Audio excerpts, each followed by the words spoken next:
Assalamualaikum warahmatullahi wabarakatuh. Hamdan wa syukurillah wassalatu wassalamu ala rasulillah amma ba'du. Pertama-tama mari kita panjatkan puja puji syukur kehadirat Allah yang telah memberikan kita nikmat iman, nikmat Islam, nikmat ihsan. Alhamdulillah saya bisa menyelesaikan membuat video ini di pagi yang cukup gelap ini. Kedua, tak lupa salawat dan salam semoga terlimpah dan tercurahkan kepada junjungan Nabi besar Muhammad Sallallahu Alaihi Wasallam. Sebelumnya perkenalkan, nama saya Muhammad Yasin. Saya pelajar di MA Muslimin Saguling. Untuk memenuhi materi tugas Quran Hadis yang saya hormati, guru mata pelajaran yang saya muliakan, para teman-teman penonton yang di rumah ataupun di luar rumah. Mungkin kita sering mendengar kata dakwah. Setiap kita mendengar kata dakwah, mungkin pikiran kita tertuju kepada suatu hal yang berupa ceramah, ustadz, ajengan, dai, ataupun pidato, ataupun sebagainya dan lain-lain.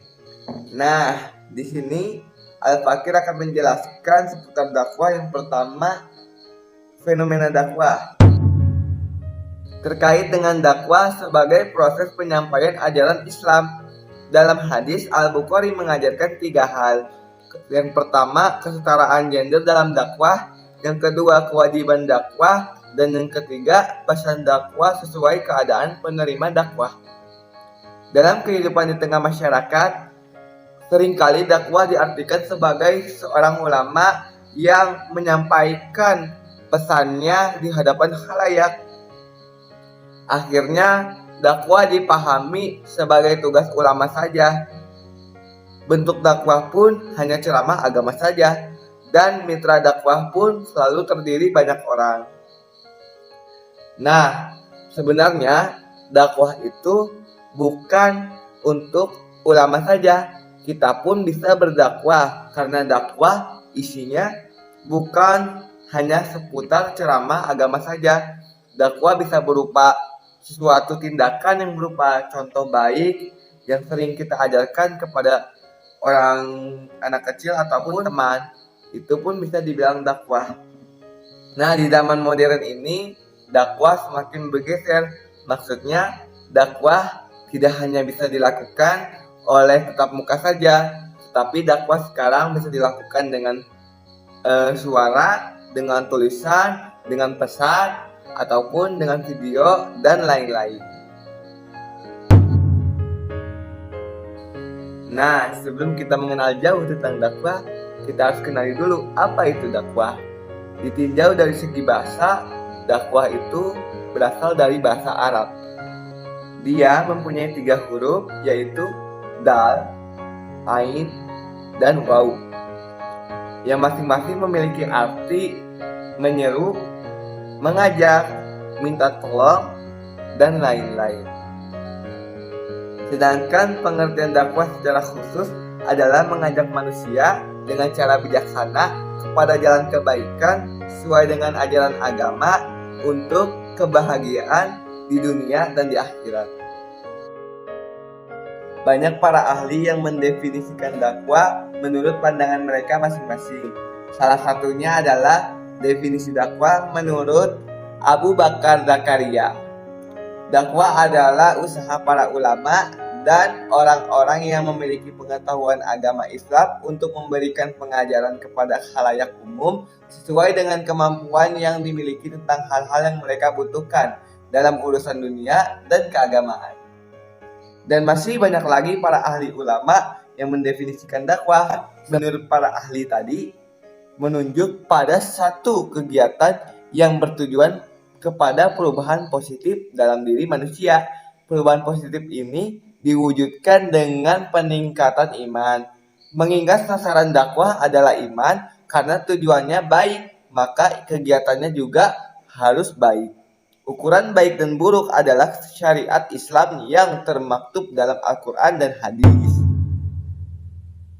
Allah berfirman dalam surat An-Nahl ayat 125.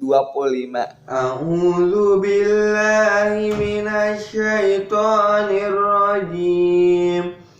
Bismillahirrahmanirrahim. Ud'u ila sabili rabbika bil hikmati wal mau'izatil hasanati wajadilhum billati hiya ahsan. Inna rabbaka huwa a'lamu biman dhalla an sabilihi wa huwa a'lamu bil muhtadin. Serulah manusia kepada jalan Tuhanmu dengan hikmah dan pengajaran yang baik, dan berdebatlah dengan mereka dengan cara yang baik. Sesungguhnya Tuhanmu, dialah yang lebih mengetahui siapa yang sesat dari jalannya, dan dialah yang lebih mengetahui siapa yang mendapat petunjuk. Al-Quran Surat An-Nahl ayat 125. Lanjut pembahasan yang terakhir, saya akan membahas macam-macam hal yang semakna dengan dakwah. Yang pertama adalah tabligh. Arti asal kata tabligh adalah menyampaikan. Dalam aktivitas dakwah, tabligh berarti menyampaikan ajaran Islam kepada orang lain. Tabligh lebih bersifat pengenalan dasar tentang Islam. Pelakunya disebut mubaligh. Lanjut yang kedua. Sebelumnya, ada yang tahu tidak?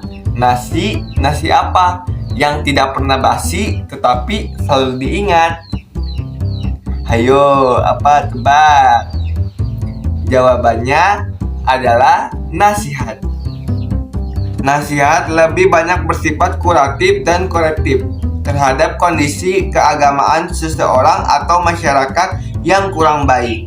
Nasihat juga bisa dilakukan melalui lisan ataupun tulisan. Lanjut, yang ketiga adalah tafsir dan tanzir. Bedanya tafsir dengan tanzir adalah tafsir memberikan uraian keagamaan kepada orang lain yang isinya berupa berita-berita yang menggambarkan orang yang menerimanya, seperti berita tentang janji Allah Subhanahu wa Ta'ala berupa pahala dan surga bagi orang yang selalu beriman. Sedangkan tanzir adalah menyampaikan uraian keagamaan kepada orang lain yang berisi tentang peringatan atau ancaman bagi orang yang melanggarnya. Lanjut, yang keempat adalah khutbah, yang berarti adalah pidato atau meminang. Berdasar pengertian ini, maka khutbah adalah pidato yang disampaikan untuk menunjukkan kepada pendengar mengenai pentingnya suatu pembahasan. Lanjut, yang kelima adalah tarbiyah dan taklim. Kata tarbiyah dalam kamus dapat berarti mengasuh, mendidik, memelihara, tumbuh, tambah besar, dan membuat. Sedangkan taklim dalam kamus juga berarti pengajaran, pendidikan, dan pemberian tanda. Kemudian yang keenam adalah tausiah atau wasiah. Wasiah berarti pesan atau perintah tentang sesuatu. Kegiatan menyampaikan wasiah disebut tausiah. Kata ini kemudian dalam bahasa Indonesia ditulis dengan wasiat. Dalam konteks dakwah, wasiat adalah pesan moral yang harus dijalankan oleh penerima wasiat. Lanjut, yang terakhir adalah amal ma'ruf nahi munkar. Amal ma'ruf yaitu memerintahkan kebaikan, sedangkan nahi munkar adalah mencegah keburukan. Demikian yang bisa saya sampaikan. Mohon maaf bila ada salah kata atau bahasa yang kurang sopan dalam penjelasan. Karena di sini kita sama-sama belajar. Undur man qala wala tandur man qala. Wassalamualaikum warahmatullahi wabarakatuh.